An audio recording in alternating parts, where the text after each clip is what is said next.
ప్రభువునందు ప్రియమైన వారలారా, ఈరోజు మనం మత్తయి సువార్త 15వ అధ్యాయం చదువుకుందాం. ఇందులో యేసయ్య మనకు ఇచ్చిన బోధనలు ఎంతో లోతైనవి. హృదయ శుద్ధి గురించి, విశ్వాసం గురించి మనకు చెప్పబడింది. ఈ అధ్యాయం ద్వారా దేవుని వాక్యాన్ని విందాం. మత్తయి సువార్త 15వ అధ్యాయము 1 నుండి 39 వచనములు.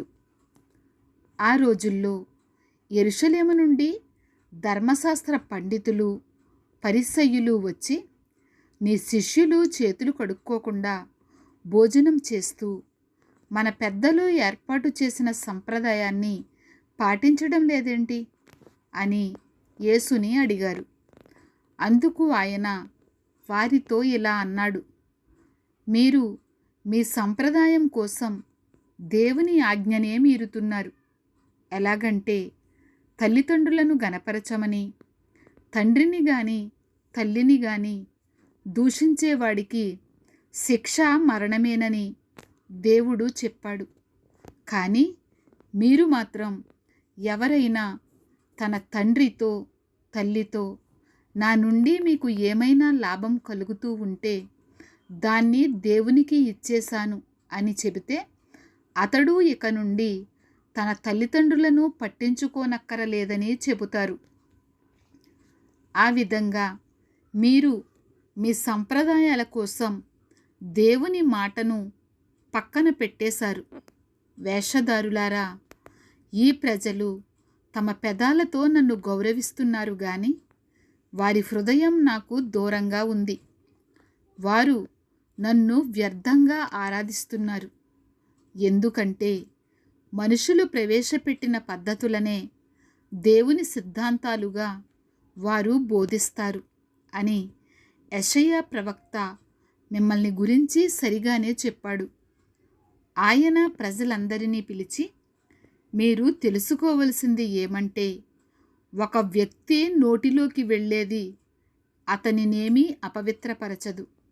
నోటి నుండి బయటికి వచ్చేదే మనిషిని అపవిత్రపరుస్తుంది అని చెప్పాడు. అప్పుడు ఆయన శిష్యులు వచ్చి, నీకు తెలుసా, పరిసయ్యులు నీ మాటలు విని చాలా నొచ్చుకున్నారు అని ఆయనతో అన్నారు. ఆయన, పరలోకపు తండ్రి నాటని ప్రతి మొక్కను పీకివేయడం జరుగుతుంది. వారి జోలికి వెళ్ళవద్దు. వారు గుడ్డివారు. వేరే గుడ్డివారికి దారి చూపించడానికి ప్రయత్నిస్తారు. ఒక గుడ్డివాడు మరో గుడ్డివాడికి దారి చూపిస్తే వారిద్దరూ కలిసి గుంటలో పడతారు కదా అన్నాడు. అందుకు పేతురు, ఈ ఉపమాన భావం మాకు వివరించు అని ఆయనను అడిగాడు. అప్పుడు ఆయన, మీరు ఇంకా అవివేకంగా ఉన్నారా?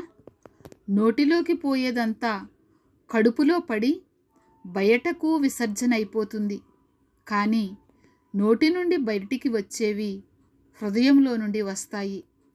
అవే మనుషులను అపవిత్రపరుస్తాయి. ఇది కూడా మీకు తెలియలేదా?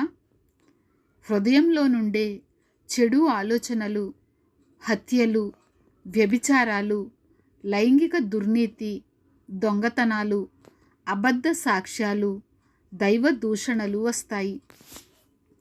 మనిషిని అపవిత్రపరిచేవి ఇవే గాని చేతులు కడుక్కోకుండా భోజనం చేయటం కాదు అని వారితో చెప్పాడు. యేసు బయలుదేరి తూరు, సీదోను ప్రాంతాలకు వెళ్ళాడు. అప్పుడు అక్కడ నివసించే కనాను జాతి స్త్రీ ఒక ఆమె వచ్చి, ప్రభూ, దావీదు కుమారా, నన్ను కరుణించు. నా కూతురికి దయ్యం పట్టి విపరీతంగా బాధ పెడుతున్నది అని పెద్దగా అరిచి చెప్పింది. కానీ ఆయన ఏమీ బదులు పలకలేదు. అప్పుడు ఆయన శిష్యులు, ఈమె కేకలు వేస్తూ మన వెంటే వస్తున్నది, ఈమెని పంపించెయ్యి అని ఆయనను వేడుకున్నారు. దానికి ఆయన, దేవుడు ఇశ్రాయేలు వంశంలో తప్పిపోయిన గొర్రెల దగ్గరికే నన్ను పంపించాడు, ఇంకెవరి దగ్గరకు కాదు అని జవాబిచ్చాడు. అయినా ఆమె వచ్చి ఆయనకు మొక్కి, ప్రభు, నాకు సహాయం చెయ్యి అంది. ఆయన, పిల్లలు తినే రొట్టెను కుక్క పిల్లలకి పెట్టడం సరికాదు అని ఆమెతో అన్నాడు. ఆమె, ప్రభూ, నిజమే, కానీ కుక్క పిల్లలు సైతం తమ యజమాని భోజనం బల్లపై నుండి కింద పడే ముక్కలు తింటాయి కదా అంది. అందుకు యేసు, నీ నమ్మకం గొప్పదమ్మా, నీవు కోరుకున్నట్టే నీకు జరుగుతుంది అని ఆమెతో చెప్పాడు. సరిగ్గా ఆ గంటలోనే ఆమె కుమార్తె బాగుపడింది.